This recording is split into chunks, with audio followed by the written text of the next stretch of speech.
ভাবির রিকোয়েস্ট ওকে গানটা দিকে আচ্ছা এরকম খবরের সময় একটা গান গাইতে আমাকে কোনটা পাগলা তিতা মেয়েটা বোঝে না পাগলারে জিলাপি দিও না ভাবির খুব পছন্দের গান ভাবি বাপের বাড়িতে গেছে আসবে পুতিন কাকু যদি এবার জয়লাভ না করে আমি রাইতাম না।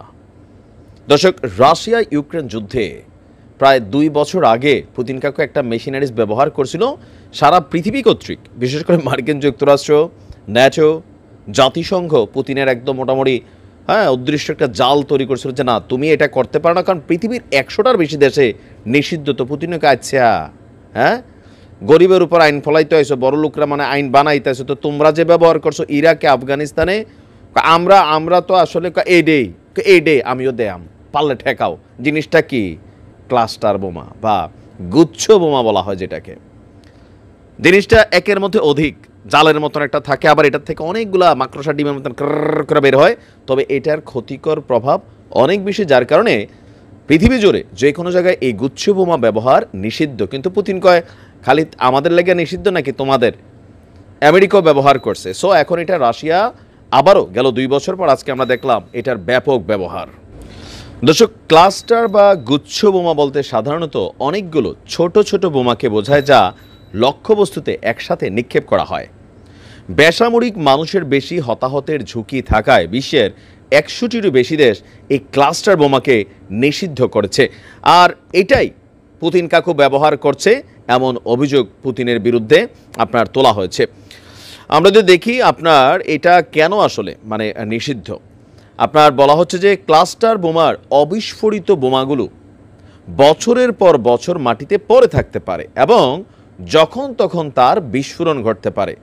এই অস্ত্র সুরক্ষিত পরীক্ষা এবং অবস্থানে থাকা সৈন্যদেরকে লক্ষ্য করে নিক্ষেপের জন্য খুবই কার্যকর, কারণ এটি বিস্তৃত এলাকা জুড়ে আপনি একটা মার্বেল যেমন ঢিল মারলে চারদিকে ছড়াইয়া পড়ে, তো এটার হিসাবটা হচ্ছে এইটা। ধরেন ছোট ছোট টেনিস বলের মতন দেখা যায়, নানান আকার এগুলো তৈরি করে মানুষকে ধোকা দেওয়ার জন্য, তো অনেক সময় হাতে নিয়ে খেলতেছে ঠাস করে ফুটে গেছে, মাটিতে পড়ে থাকবে বছরের পর বছর আপনার।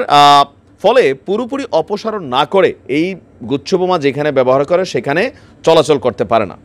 এখন রাশিয়া এই ধরনের অস্ত্র আবারও ব্যবহার করছে, এমনকি বেসামরিক এলাকাতেই ব্যবহার করছে এমন দাবি আপনার কি বলা হয় যে মার্কিন যুক্তরাষ্ট্র এবং ইউক্রেন প্রেসিডেন্ট জেলেনস্কির। কুরস্ক অঞ্চলে ইউক্রেন একটা অভিযান চালাচ্ছে রাশিয়ার কুরস্কে, আর তারই পাল্টা জবাব দিতে কিয়েভ সহ আপনার বেশ কিছু আশেপাশের বেসামরিক এরিয়াতে রাতের আধারে রাশিয়ান সেনারা এই ক্লাস্টার বোমা ব্যবহার করছে দাবি হচ্ছে ইউক্রেন প্রেসিডেন্ট জেলির। আপনার অলরেডি আমরা দেখছি যে পুতিন বলছে যে যুক্তরাষ্ট্র কিন্তু ইউক্রেনকে ক্লাস্টার বোমা পাঠাইছিল, ইভেন ইউক্রেন সেই ক্লাস্টার বোমা রাশিয়াতে কিন্তু ফাটাইছে। তো পুতিন বলছে যে আমাদের বিরুদ্ধে ব্যবহার করা হলে আমরাও সেগুলো ব্যবহার করবো। এখন তোমরা দিতেছ ইউক্রেনরে, আপনি দেখেন আমেরিকার এই মুরলিপানা আর আছে 2 দিন শেষ।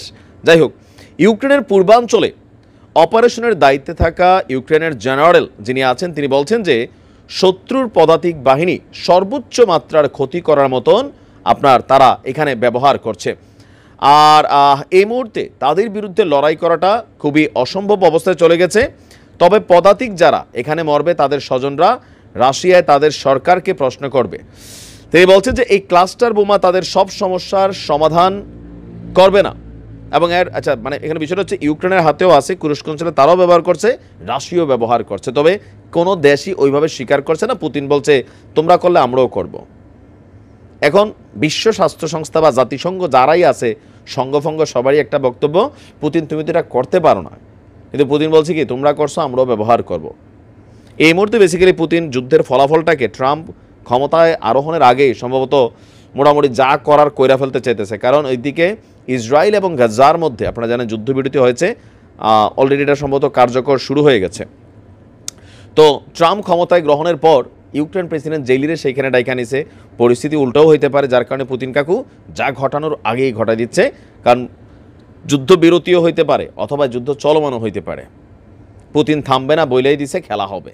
আমরাও দেখি খেলা চলুক নাকি। ভালো থাকবেন।